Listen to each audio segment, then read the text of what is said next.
നിങ്ങളെ മക്കളെ കൊലക്ക് കൊടുക്കാൻ നിങ്ങൾ തയ്യാറല്ല.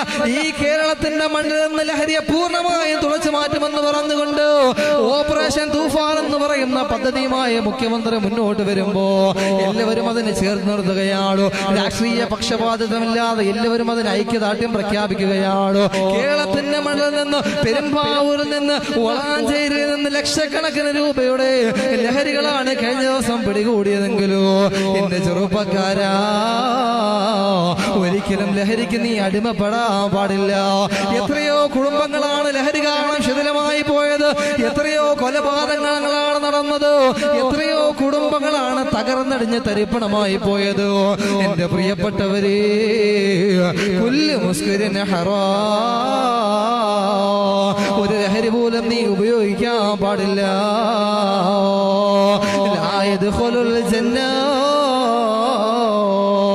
ലഹരി ഉപയോഗിക്കുന്ന ആളുകളോ ഒരിക്കലും അല്ലാഹുവിന്റെ സ്വർഗ്ഗത്തിൽ കടക്കൂലെന്ന് നബി മുഹമ്മദ് മുസ്തഫ സല്ലല്ലാഹു അലൈഹി വസല്ലമ തങ്ങൾ നമുക്ക് പറഞ്ഞു തരികയാണ്.